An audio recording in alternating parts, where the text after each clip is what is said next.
Well, we did repair the ward, so that should protect it against like forestry things. Doesn't stop it against starvation. Yeah, it can't stop all the like food running away, basically. Yeah, yeah. Oh well. Well, you know, peasants. Maybe if the peasants think it's their only option is to fight and attack and kill him, because their families are starving, maybe that'll be motivation for them. You know, at this point, I think the people are more likely to start eating each other. Yeah. No, that's a great crime. No, they wouldn't do that.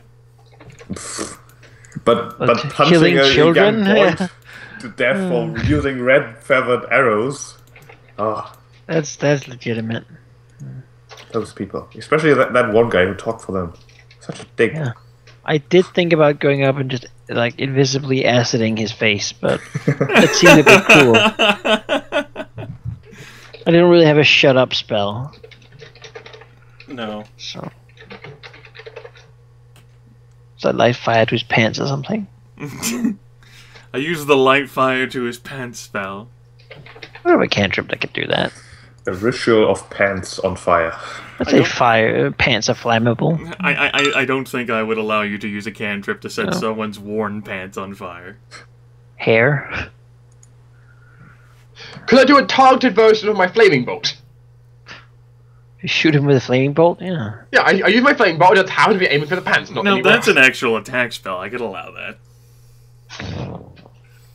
Yeah, I'm just not aiming. I'm not aiming for the body. I'm just aiming straight for the. You know, that would be seen as a hostility, yes, in the middle of Foghaven.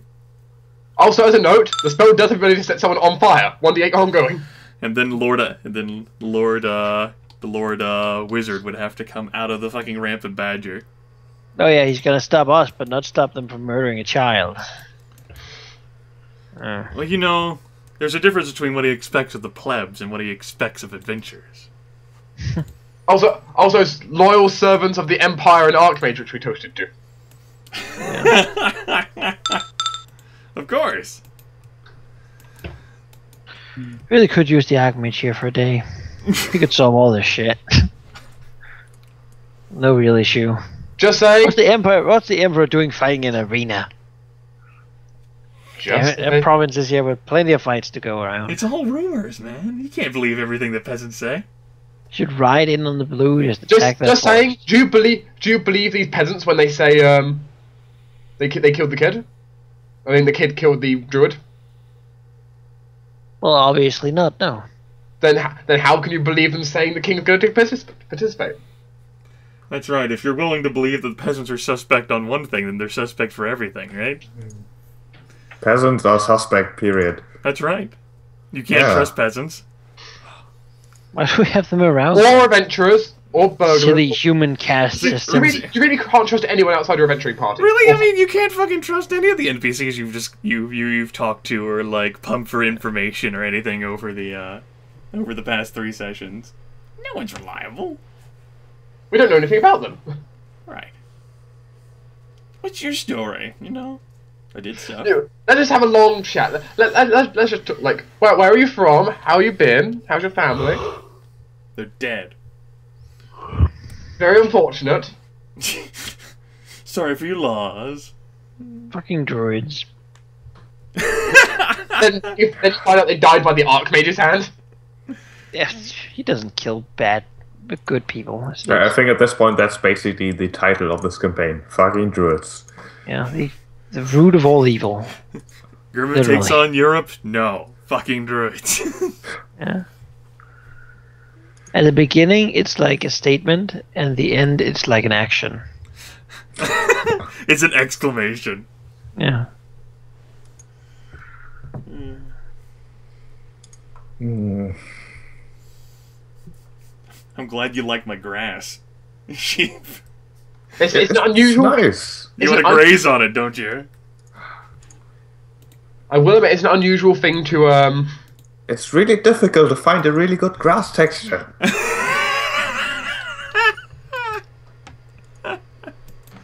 It's true. What about my grass on my basic battle map for like the? That's okay. All right. What about like the forest floor grass that I used on the Wildwood map? I didn't look at that too closely. All right. it didn't jump out at me, so it can't have been that amazing. What about the snow on the Tomato Dell map? I don't know. I don't look at all the textures so closely. Alright. Regardless, I'm gonna go to sleep now. Yeah. Are you So done thanks on for the server, session. Dark? We'll have to do better next One time. second, I will finish in just a second. One day. We'll have to face the big bosses earlier in the session. So Gryph is there too with us. Well, Gryph will either like arrive late, or he'll like somehow clear his schedule like he did last week, and be around for the entire thing like he was. Yeah, just having another body in melee is such a great help. That and the Earth Elemental should probably have been a higher priority than the buff. Honestly. I mean, the buff helped, definitely. The buff is problematic because if you are fighting boss things, then they are probably smart enough to target the super buffed up sorcerer standing in the back who loses his amazing buff once he gets staggered. See, let's be honest, I get targeted anyway. Yeah. Kind of the reason I have the con belt, because I get targeted anyway. So just in that fight, I was planning like drink a potion, get my 2d12s plus the 1d8 plus my con. But the problem is I can't fight them alone. No. I can't even dare to do that. And my non-daily spells are useless or really bad. I didn't want to risk like sheep just keeling over and dying on the floor. So. Yeah, having basically just me and 3 casters is certainly an odd composition because I'm not the best tanks, and if the casters have already blown their dailies, then well, it compounds the situation by a sheep. He ends up being on the front line, and he's the character you most rely on for healing. Yeah, it's an odd combination. You'd probably fix it if I was like a paladin or something, because I don't think I'm doing less contribution to combat than most at the moment. I don't think so. That's the way I feel about it. You are. I think your wizard character at least is very much a Nova character that you can do a whole lot of damage in one round, but you know that's. For example, round 1 you were responsible for getting rid of one of the boss characters. Yeah, those like empowered like 4 salvos and whatnot. That's pretty good. You nuked quite a number of characters, not only this session but over the past 3 sessions. Yeah. You are powerful in delivering singular blow. I think every character is combat effective as they've been played, and there's certainly been a lot of combat to test that out. It's just that your party composition makes it difficult to recover from situations.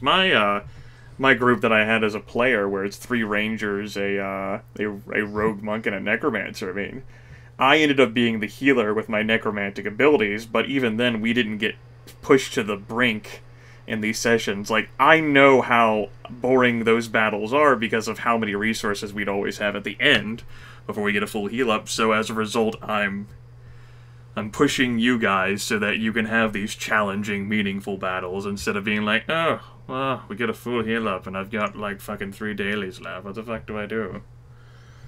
I wish I had 3 dailies left. If that was the case, Grimith, I'd be like freely handing out rituals all the time. Yeah, I'm just ending up inevitably comparing the combat system to Pathfinder, and it certainly feels like it is much harder to control the flow of combat in 13th Age than it is in Pathfinder, where you could just kind of stand in the way and nothing moves past you. Right. People find ways. But in this situation, your commander character isn't exactly a control character anyway. Yeah, definitely. Like a fighter that has like the maneuvers and stuff, or a paladin with the challenge would be so much better for that. Yes, like those can control better than but against these sorts of enemies, they would still go down in 1 round. Well, having 2 melee fighters, I would then split them between 2 targets. Paladins have pretty ridiculous base AC, so I'm not sure. I mean, they hit And generally 24, most of them. Most of them did not hit for 24. That is too high. No. The Revinger hit for like for like 7 damage. 7 damage with his attacks. No, Yeah, so and I don't know, to hit. no, the Ravager missed me like 3 times. Yes, he got a lot of low attack results. Like it's not like they are forcing to roll really high because they weren't. It's just some rolls were really good. Yeah. I targeted the person with the greatsword because they were dangerous, for example. A lot of enemies have static damage too. It's interesting.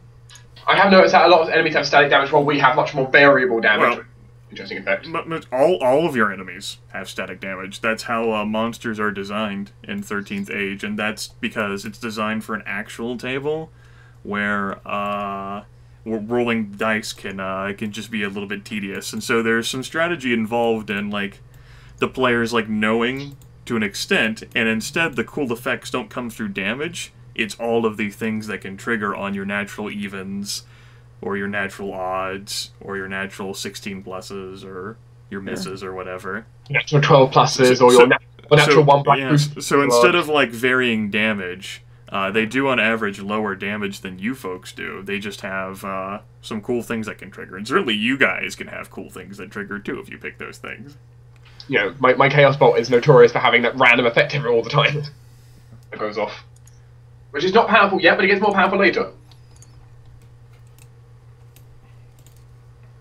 Well, that's it. I'll go to sleep now. Yeah. Also, talk to you guys later. Yep. Bye. What To Grimith. Basically, to test the waters. How would you feel about multi-classing? I don't have a problem with that. You would have to multi-class the next time you folks gain the level, and it's easier to multi-class early in a character's development than it is late. Even 13th Age says that. You just have to like develop as to why like all of the sessions thus far have created this grand change in Thomas's personality, whether he's like divided between multiple icons or whether he's taking a more active role in pursuing tasks, like whatever the case. If you want to be a commander paladin, I presume that's what you'd like to do? Yes, most likely. Okay. Now the commander paladins get the weapon damage die reduction, right? Or does the commander count as a trained class for weaponry? The commander does count as a trained class. Okay. What I would lose is basically my fight from the front, basically in most situations. Right, you would lose that. You would lose at least 1 talent, if not 2, from your commander tree. Yes, I would lose a talent. From there, of course, paladins do gain talents. You would just gain those a level later. But this decision would most definitely be almost exclusively metagaming, like class composition-wise, min-maxing here. Because the paladin has just crazy defenses. So what you need to do then is, now that you know your metagame, and now that I've said you could do it, is try to fucking find the roleplay peg to fit this damn metagame through. I understand the metagame approach, but 13th Age is tries to focus a lot on narrative and character development. So it does. You're gonna have to take a hammer and convince me and the other players that it's a natural outgrowth of your character. Also, something I like to note, Gryph, which I didn't comment on it before, was the fact that you apply the changes to the states and it worked, which made me quite nice. Happy. What, that I listened to a suggestion from someone? It was just the fact that, well, one, it annoyed me in the session a little bit, which, you know, fair enough. But two, just like, yay, something happened. It worked. I was wondering how, like, all of those things could, like, be, like, stackable. Like, I saw, like, the Throne of Night came, and I was like, oh, that's how you do it. I chose the wrong image. It's not supposed to be corner image. It's supposed to be grid image. Got it. And that got them to pile up. Now, they're just going to pile up like crazy, I'm guessing. Because you're going to have so many later. We're going to be, like, hampered and... Well, most effects don't stack, do they? No, they don't. Like, if you're dazed and weakened, you don't take a -8 to your attacks. You only take a -4. Conditions don't stack. I mean, they'll... It's probably not going to be like Whale Wicked, where Chiron generally has like 19 things on him. Yes, I will remind you of the fact that we can that when we hover over Chiron, we can normally see one out of 9 squares of its face. Yeah. Entire face full of buffs and debuffs and conditions. And, so I imagine that's quite a shift for you folks, going from combats where you have to plan so meticulously, like in the pre-combat phases, and then go through the slog of all the Pathfinder, to this, where the combat just... Well, my turns in 13th Age are basically the same length as they would be in Pathfinder, because I make a point of getting my turns over as quickly as possible. I will say it's faster here, but mainly because you're not counting up your dice. I'm pretty quick at counting up my dice, even though I have like 9 attacks. Yeah, my point is I still think that's slowing you down more in... Yeah, I mean, I can't do it infinitely quickly, that's true. Yes. It's true, it is technically slowing me down, yes. That is factually correct. Like, you can't deny it. But not by too much. But combat overall is definitely a lot faster.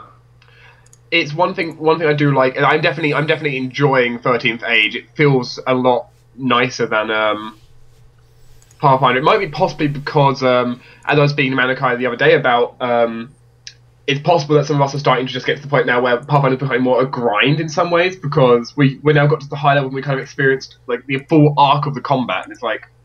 Right, you've got a lot of fatigue in how long you guys have been using the system, and because you're in those higher levels with that system, it has so many variables to keep track of. I don't think that's necessarily the problem. It's mostly the fact that a single round of combat takes 20 minutes plus at this point. Right, because it's like, Jonas cast time stop, alright, I guess I'll take a toilet break, this is going to take a while. I have done that, actually. I will legitimately say I've done that. But that's because Things take so long, and it's not just the players being slow, although that's also a factor because the enemies at times. are slow sometimes. The enemies can be slow, and just the amount of decisions you have to make at this point. Right, you have so many variables to keep track of. Also, with the lethality of combat at that point, it's just kind of like, well... I say lethality, for some of us, looks to Jonas and Marcus being like undead, it's like, not as much fun. Yeah, for some of us. Mostly Cash, really. Cash is very... Well, I kind of promise... If I die, that's kind of a major problem. Like, you kind of guys start falling apart when I'm not around. That's true. You kind of need your healer. You're the player characters. You will all fall apart without each other. Yeah. It is true, when you remove any one of us, the party is significantly weaker. That's because your player characters are designed, even in the bloated, broken system, to be a team. But it's one of the things we noticed because the other day we did our first run of Song of Ice and Fire RPG, for example. And me, Manaki, that's when we noticed like the whole like we noticed how fatigued we were getting, because we just enjoyed, one, getting into the new system, but two, the system itself. We got to try, so it's like, Yeah, 13th Paper definitely felt very, relaxing though to do. Like, for sure we almost died, but it's relaxing. Relaxing death. Well, hopefully we'll be able to ride your relief from fatigue all the way to the end of this campaign. Next session. I haven't. Yes, next session. I don't know. I don't think I'm sick of Pathfinder quite yet. I don't feel I'm just sick. I think it's just the fatigue of like how things are going for both campaigns.